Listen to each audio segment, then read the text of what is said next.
peci yang dulu dipakai Gus Dur, sekarang tak pakai. Tapi tulisannya beda.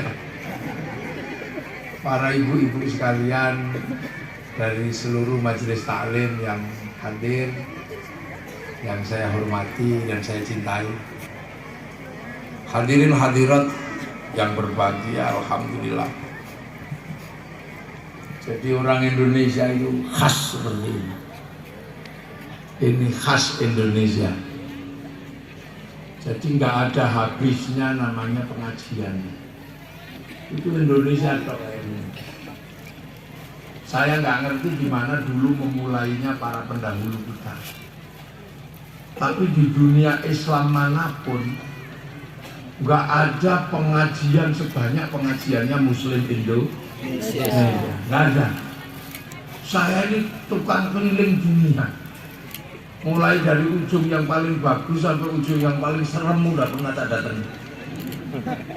Ya, kaum muslimin manapun nggak ada yang sebanding kemampuan bikin majelis kayak orang Indonesia, nggak ada. Kalau dihitung, mungkin kita nggak bisa ngitung. Mungkin sekali-sekali yang punya kemampuan menghitung statistik mesti dihitung. Kita kemarin belum selesai mulutan, ya. Belum selesai peringatan Maulid Nabi. Itu mulai dari RT sampai desa, sampai tingkat kabupaten, sampai tingkat provinsi. Dalam 1 bulan itu kira-kira berapa ribu kali masyarakat mengadakan pengajian. Pohuwato berapa ratus kali pengajian Maulid. Nah, kalau sudah pengajian, ini pasti ada namanya mau'idhah, ruang ngaji, ruang tawasau bil haq wa tawasau bis, pasti ada. Itu yang pertama.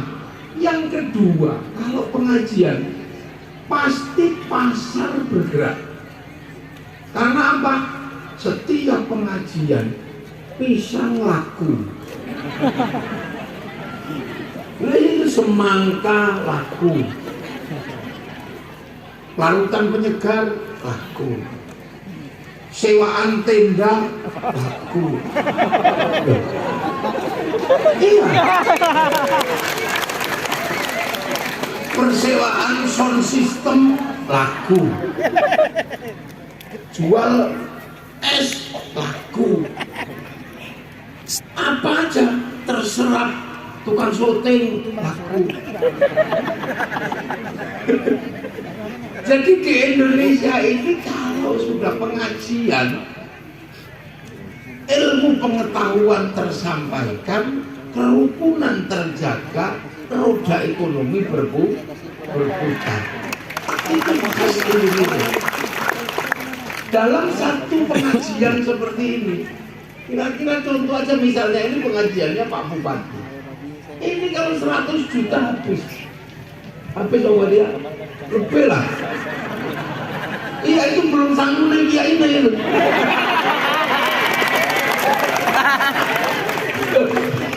Hari ini kita bisa melihat. Itu belum selesai, nanti bulan Maulid ada.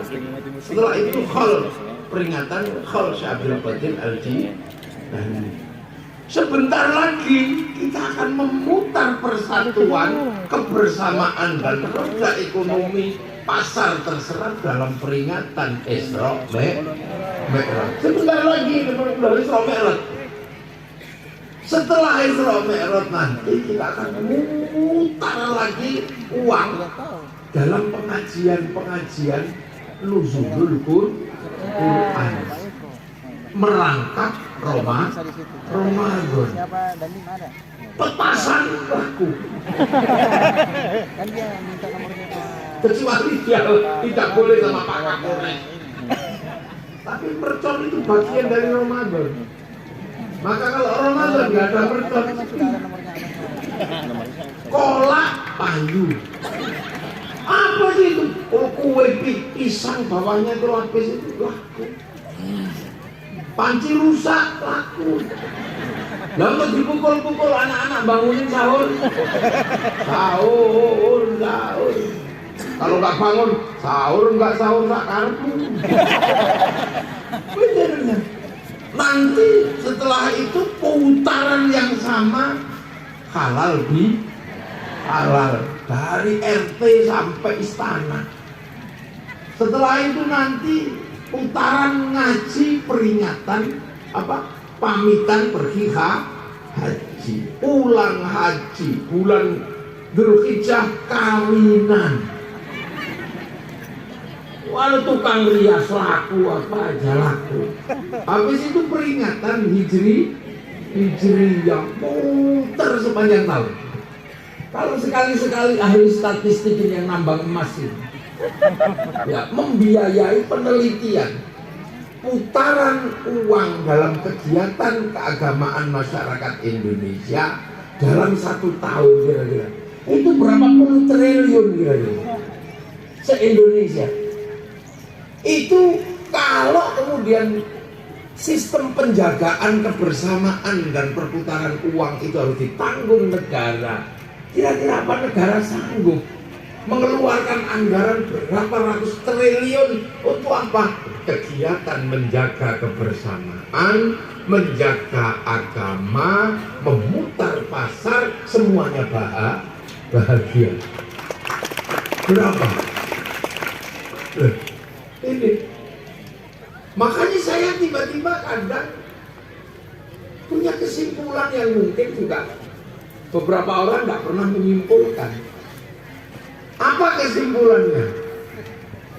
Maka jangan heran karena setiap hari, setiap bulan kaum muslimin di Indonesia itu gegap gempita dengan pengajian, dengan peringatan. Akhirnya jangan heran setelah Islam ini ditinggal oleh Rasulullah, Islam yang bergerak ke Eropa berhenti, macet. Islam yang bergerak ke Cina macet. Islam yang bergerak ke Rusia macet. Islam yang bergerak ke Afrika macet.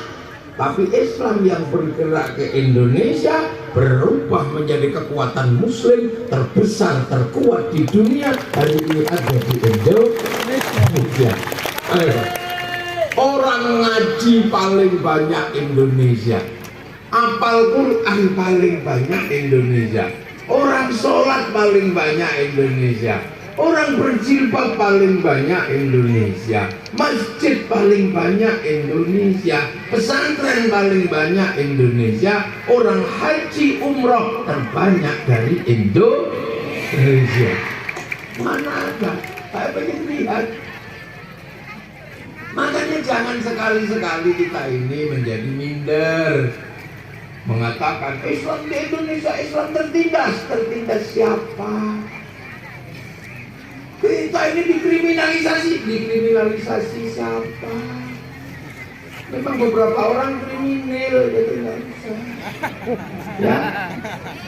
Kita ini Islam paling riang gembira ada di Indonesia. Orang Mesir yang dekat dengan Arab gak seriang gembira kita karena kemunculan Ikhwanul Muslimin, karena yang hanya berkawan dengan sesama Islam gak mau berkawan dengan yang lain. Akhirnya kacau Mesir, dan hasilnya Mursi sebagai ketua Ikhwanul Muslimin digantung sendiri sama orang Mesir. Kaum muslimin yang di Suriah hari ini tidak bisa melakukan pengajian seperti ini. Kenapa? Kalau ada pengajian pasti diroket sama ISIS. Karena ISIS anti pengajian, karena semua dianggap Libya hari ini nggak bisa melakukan pengajian seperti diroket. Iran, Afghanistan, bahkan persoalan jenggot aja ribut, tembakan. Malaysia jam 10 malam sudah tidak boleh ada pengajian. Jam 10 malam Malaysia itu sudah nggak boleh ada pengajian, harus berhenti. Tapi di Indonesia kita bisa merasakan bagaimana kaum muslimin gegap gempita bergerak bersama, rukun damai sentosa, dan setiap hari semakin kuat dan tambah kuat. Loh, ini harus kita syukuri. Makanya cara mensyukurinya ya seperti ini. Nggak boleh lupa bahwa kita ini mendapatkan Islam juga nggak mudah, karena Islam itu Rasulullah itu orang Arab, bukan orang Pohuatu. Jadi harus disyukuri betul. Rasulullah itu bukan orang sini, tapi orang Arab kan. Makanya yang ketemu Rasulullah ya orang Arab, Rasulullah. Makanya sahabat itu ya namanya nama Arab. Ali, Abu Bakar, Utsman, Umar. Nggak ada sahabat yang namanya Joni. Nggak ada sahabat Joni itu nggak ketemu. Apa ketemu sama yang ada sahabat namanya Joni? Nggak ketemu. Abu Bakar, Umar, Utsman, Ali. Itu. Nah itu di sana. Bukan di sini, di alam sana. Sebuah bangsa yang kita naik pesawat 10 jam renang hilang gitu. 10 jam bisa. Dan itu tahun 600. Sebuah tempat yang jauh. Terus tiba-tiba pelan-pelan bergerak sampai ke sini. Terus kemudian di sini ajaran Rasulullah dibagi. Semua masih sama. Jadi berbicara Islam masih sama. Zaman Rasul sampai sekarang masih sama. Iman masih sama. Jadi 65 itu. 6 sama 5. 6 rukun iman, 5 rukun Islam. Masih sama. Zaman Rasul ya orang masih iman kepada Allah. Sampai sekarang juga masih Allah. Amantu billah wa malaikatihi, dan malaikat Allah. Dari zaman Rasul sampai sekarang juga masih 10 itu kan. Cuman yang sering dihafal Jibril sama Mungkar Nakir sama Israil, itu yang lain nggak terlalu apa. Iya, orang masih sama pelajarannya, jadi Islam masih sama. Jadi jangan pernah menganggap orang Indonesia Islamnya beda, enggak. Masih sama. Ketambahan Lia Eden ya nggak mau.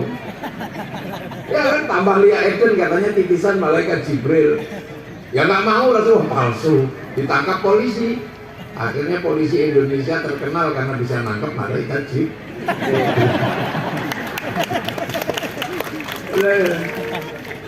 Waktu tubihi, dan kitab Allah masih sama. Quran, sebelum Quran ya Injil, Taurat, masih sama, belum berubah. Jadi jangan pernah khawatir kalau ada yang mengatakan Islam di Indonesia ini berubah apanya? Tak ada yang berubah. Wa rasulihi, dan utusan Allah sama kan, masih 25 kan, belum berubah.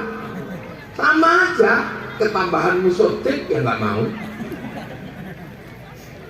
Wal yaumil akhir ya masih yakin dengan hari kiamat sama. Cuman ada kaum muslimin yang seneng bahas kiamat, ada yang enggak, itu aja. Kalau Hizbut Tahrir itu hobi bahas kiamat, senengannya nakut-nakuti kalau mau kiamat. Lihat itu Ya'juj Ma'juj, apa? Perang Ukraina. Mana ada perang Ukraina kok Ya'juj Ma'juj? Gak jadi. Awas, tanggal 15 Ramadan hari Jumat, itu nanti asteroid nabrak bumi. Semua takut, jual kebun, jual apa, dipasrahkan sama ketua panitia hari kiamat. Pas hari Sabtu masih baik-baik saja, gak jadi. Udah kapok-kapok itu. Banyak yang bakal kiamat. Itu lihat Dajjal sudah lahir. Mana ada Dajjal lahir? Itu sungai Tiberias, danau Tiberias sudah mengering. Ada yang hobi nakut-nakuti orang ini. Orang dunia masih indah kayak begini ditakut-takuti aja, tapi nggak pernah jadi. Nah saya ditanya sama orang, saya ditanya, Gus, kenapa sih kiai-kiai itu jarang bahas kiamat? Ya kiamat ngapain dibahas serius-serius? Kok kiamat itu bareng-bareng aja kok? Lah ya orang kiamat itu loh bareng-bareng. Ngapain kamu serius-serius bahas? Kalau cari makan sendiri-sendiri bahas yang serius sampai bikin sekolahan. Nambang emas itu per perusahaan beda-beda, bahas serius sampai sekolah pertambangan. Belum kiamat bareng-bareng aja kok bahas. Nanti kalau waktunya datang belum udah selesai. Gak ada yang kelewatan. Gak ada terus gantian kiamat Surabaya. Begitu kiamat Pohuanto. Gak ada, belum mati. Saya kena iklannya aja udah lupa diri kan. Saya pernah kena iklan kiamat. Cuman 30 detik mati 8.000 di Jogja tahun 96. Tahun 2006. Rumah bung. Itu aja udah nggak bisa mikir. Lihat tetangga lari dan pakai baju aja udah nggak melihat. Serius, nggak lihat apa-apa. Orang saking takutnya ada yang subuh-subuh belum pakai baju lari mikul-mikul. Itu juga nggak tahu. Orang yang bilang maaf Pak Kiai, kemarin saya lupa belum pakai baju lari. Emang ada? Nggak lihat. Apalagi kalau kiamat beneran, itu baru iklan. Makanya udah nggak usah dibahas serius. Nanti kalau waktunya datang. Udah dibahas. Ini tanda-tanda kiamat. Aku ngapain sih ngurusin tanda-tanda? Kiamat itu urusan Allah. Bareng-bareng aja kau pikir serius.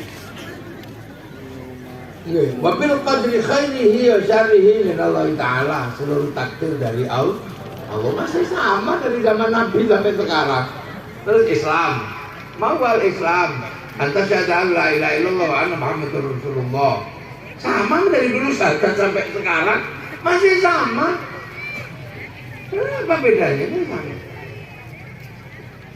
Waktu kita sholat dan menunai apa? Menegakkan sholat masih sama. Zuhur juga masih 4. Subuh juga masih 2.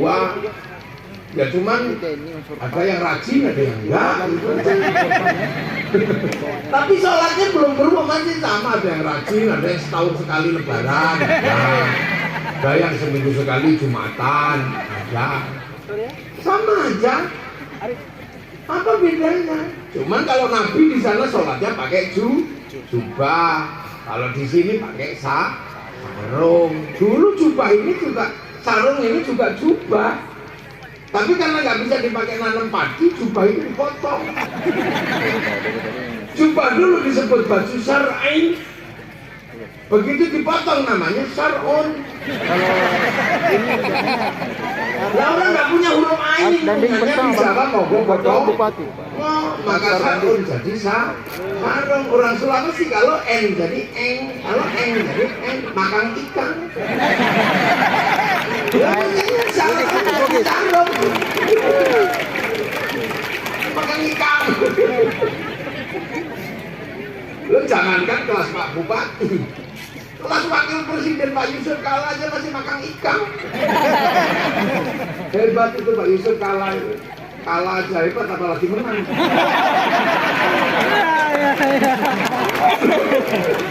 Memang ini sarung jadi sarung. Mau rambangnya? Ini. Cara manggilnya beda, kan gitu aja. Kalau di sana sahabat ya, kalau sholat khusyuk biasa. Kalau di sini sulit, Allah, kebo. Gayanya aja khusyuk, begitu matanya melek, sarungnya bolong. Sholatnya masih sama, gayanya aja yang beda. Allah, kebo. Ting bakso. Bismillahirrahmanirrahim. Sampai semalam dikal alladzi khalaqa fasawwa alladzi qaddara fahada. Lama ini. Gitu-gitu aja. Sholatnya masih sama. Beda kan? Coba mana bedanya? Nggak ada bedanya. Masih sama. Syarat rukunnya masih. Jadi jangan suka Allah ibadah orang, masih sama. Waktu dia zakat dan menunaikan zakat masih sama, cuman di sana gandum, di sini padi, cuman gitu aja. Makanannya padi, jagung. Tahujal baiti dan pergi haji, semua masih ke Mekah. Nggak ada terus pergi haji ke mana gitu. Cuman di Sulawesi ada orang pergi haji ke Gunung Bawah Karaeng. Ada. Sama di Jawa juga ada orang pergi haji ke Gunung Merapi. Dan itu memang hajinya orang dulu ke Gunung Bawah Karaeng. Karena orang Hindu dulu. Hindu kalau langsung pergi haji ke Mekah, imannya belum kuat, bisa konslet. Loh, kami nggak boleh ke Candi Batu, begitu sampai ke Mekah, Ka'bah batu juga. Hati-hati nanti. Di sini nggak boleh pakai air suci mana, ternyata di sana ada air suci Zam. Orang Hindu kalau pakai kain selempang, muternya ke kiri, warnanya putih, warnanya kuning. Kita juga muter Ka'bah warnanya putih. Selesai kalau sana digundul kita takal mirip-mirip nanti daripada konslet, mending naik ke Gunung Bawah Karaeng. Untuk apa? Pergi ke tempatnya Datuk Ribandang. Karena Datuk Ribandang bangun masjid di Gunung Bawah Karaeng. Daripada konslet di sana, mending sholat Jumat 41 kali tidak putus, dapat pahala seperti pahalanya orang ibadah haji. Loh, ini ilmu sosiologi, antropologi yang harus dipahami oleh orang-orang Sulawesi. Nah, Datuk Ribandang itu siapa? Muridnya Sunan Ampel di Surabaya. Datuk Ribandang itu siapa? Sunan Ampel itu siapa? Sunan Ampel itu putranya Sayyid Ibrahim Asmoro Kondi. Sayyid Ibrahim Asmoro Kondi itu siapa? Putranya Sayyid Jamaluddin Al-Husaini Al-Kabir. Sayyid Jumadil Kubro yang pertama ada di Jogja, Sayyid Jamaluddin Al-Husaini Al-Kabir kedua ada di Wajo. Ya kan? Nah, kalau di sini dari jalur Hubullah. Gorontalo itu kan dari jalur Hubullah. Hubullah itu saudaranya Babullah. Berhubung orang Gorontalo gak bisa bilang Hubullah, jadinya Hobulo.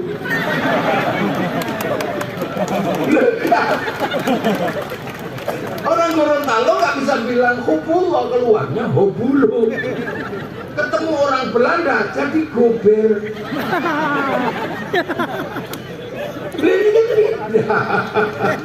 Orang Makassar bilang Abdurrahman aja berdua mah. Ini problem lidah. Makanya orang baca Quran dulu itu beda-beda. Makanya ada yang melakukan penelitian agar semua orang bisa baca Quran. Orang Padang suruh lakenut. Orang Makassar alaihim. Orang Jawa alhamdulillah. Ya hayu ya qayyum ya kajuku ya ka. Lidahnya beda-beda karena bukan orang Arab. Makanya tahun 250 Hijriah seorang ulama namanya Abu Ubay Qasim bin Salam penelitian bagaimana semua orang bisa baca Quran. Hasil penelitiannya dibukukan dalam satu ilmu namanya At-Tajwid fi Qiraatil Quran. Enggak langsung semua orang bisa baca Quran. Alaihim. Wong Abdurrahman aja berdua man. Khairuddin Karding. Loh ya orang berdua man itu Abdurrahman. Makanya kita mesti ingat itu. Nah kadang orang sekarang udah tahu Hobulo itu ya Hobulo itu. Saudaranya Babullah dari Ternate. Cuman begitu orang Belanda Gobel gitu aja. Makanya ada Pak Rahmat Gobel. Wah itu kalau orang Jawa lebih rusak lagi Gombel. Lah itu ya ini. Nah si Jumadil Sayyid Jamaluddin Al-Husaini Al-Kabir itu putranya Sayyid Muhammad ada di Pasai sana yang mendirikan kerajaan Samudra. Selesai, itu punya bapak namanya Sayyid Ahmad Jalaluddin di Campak. Punya bapak namanya Sayyid Abdul Malik di Mongol. Punya bapak namanya Sayyid Alawi Ambil Fakih.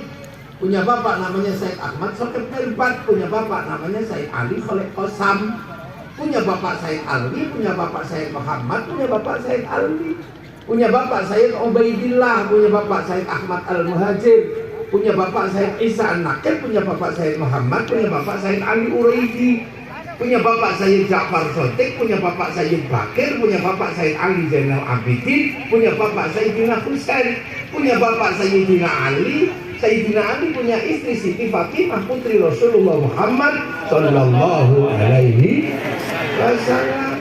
Dulu itu. Nah itu namanya Islam yang datang ke sini itu dari jalur keluarga. Apa istilah orang dalam itu siapa? Dari keluarga Ahlul Bait datang ke sini. Makanya ya coraknya ya begini ini suka kumpul. Banyak orang tahu hadis yang orang hadis lain nggak ngerti. Nah yang baru datang ini kan dari jalur Wahabi, maka nggak terlalu ngerti. Iya yang baru datang yang dikit-dikit musyrik, dikit-dikit apa itu bukan dari jalur Ahlul Bait, itu jalur Wahabi dan Muhammad. Makanya dikit-dikit bid'ah, dikit-dikit musyrik, karena dia nggak ngerti. Kunut aja dibilang bid'ah, karena dia nggak ngerti. Kalau kunut dibilang bid'ah, berarti Imam Syafi'i Ahlul Bid'ah. Wong Imam Syafi'i itu dari lahir sampai kunut. Hanya sekali aja nggak kunut. Ketika sholat di masjidnya, aku Hanifah, kenapa kamu nggak kunut? Nggak enak, itu guruku nggak kunut. Itu biasa ini. Nah ini yang makanya kan itu. Nah yang datang ke sini Datuk Ribandang. Nah murid Sunan Ampel yang di Jawa sekaligus putranya ada namanya Sunan Bonang. Sunan Bonang punya murid Sunan Kalijaga. Sunan Kalijaga punya murid namanya Mbah Cokrojoyo. Sunan Geseng punya murid namanya Mbah Pangeran Benowo. Mbah Benowo punya murid namanya Mbah Abdurrahman Kasem. Punya murid namanya Mbah Kiai Jabar Tuban. Punya murid namanya Kiai Sufyan. Punya murid namanya Kiai Abdul Halim. Punya murid Kiai Abdul Wahid Solotigo. Punya murid namanya Kiai Khairan, punya murid Kiai Asy'ari, punya putra Kiai Hasyim Asy'ari, pendiri Jam'iyah Nahdlatul.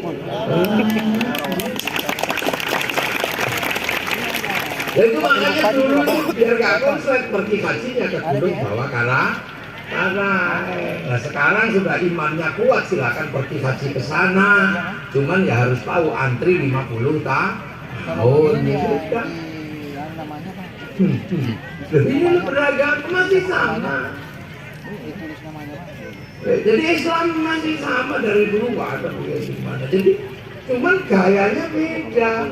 Nah gaya yang berbeda itulah namanya ahli sunnah wal jamaah. Ahli sunnah pertama ya Nabi dan sahabat itu. Wal jamaahnya ya tabi'in. Wal jamaah berikutnya tabi'ut tabi'in. Wal jamaah berikutnya tabi'ut tabi'in. Nah kita ini apa tadi namanya? Tabi'ut. Pengikutnya Tua yang MLM-nya udah jauh. Lemang ini gayanya sih yang beda, masih sama. Sana korbannya unta, sini korbannya sapi. Kalau maksa korban unta ditangkap polisi karena nyuri untanya kebun binatang. Sana dulu sahabat dan Rasul makannya 3 jari karena yang dimakan kurma sama roti. Sampai sini terus konro begitu 3 jari. Makanya di sini pakai sen. Jadi jangan mempersoalkan yang gitu-gitu. Nggak ada habisnya. Sana berjenggot karena bangsanya bangsa Smith. Kita ras Mongoloid. Ras Mongoloid takdirnya nggak punya jenggot. Kalau maksa paling 12. Jadi makanya Islam itu lihat gembira di Indonesia. Kalau siapa? Kalau yang megang para ulama yang punya umat enak. Saya ngomong dipertanggungjawabkan. Karena apa? Saya ini jelek-jelek Surya NU. Makanya ulama-ulama al-khairat hati-hati karena punya umat. Muhammadiyah hati-hati karena punya Umat yang ngawur ini kan ustaz-ustaz freelance. Ngawur gak punya umatnya subscribe ini. Dia punya tanggung jawab umat, makanya suka-suka aja dia ngomong. Nah itu, makanya kalau itu ahli sunnah wal jamaah, beda-beda. Di sana ya begitu, pakai bahasa Arab, karena orang Arab. Nah di sini ada yang pakai bahasa Indo. Cuman gitu aja kok ribut, ngapain sih kita ini? Ribut masalah kayak gitu. Ini sunnah, ini tidak sunnah, ini sunnah, ini tidak sunnah. Tapi bahwa kemudian ketika Islam bergerak ke Nusantara, ini Islam bergerak sampai sini baru tahun sekitar 1300-1400. Ketika 1300-1400 bangsa ini sudah maju. Jadi Islam datang ke sini bukan ketemu dengan bangsa yang bobrok, itu bukan. Nabi belum lahir itu Nabi belum lahir di Kalimantan sudah berdiri kerajaan Kutai Kartanegara. Di sini Nabi belum sampai sini sudah ada sebuah karya sastra terpanjang dunia namanya Lagaliko di kerajaan Goa. Punya kisah Saweri Gading mencuri anak Cina dinikah. Oh itu kan juga ada tuh sebelum Islam sampai. Kerajaan Goa, kerajaan Bone, kerajaan Talo, banyak semua. Di Jawa sudah berdiri kerajaan-kerajaan besar. Tapi ketika Islam itu datang ketemu dengan bangsa yang sudah beradab, bangsa yang sudah mampu menaklukkan Mongolia.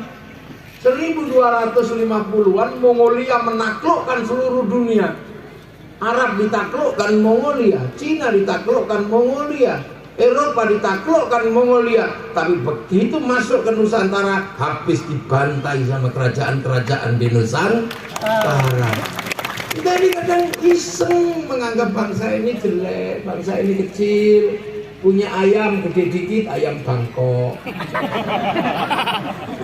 Punya nangka gede dikit, nangka Belanda.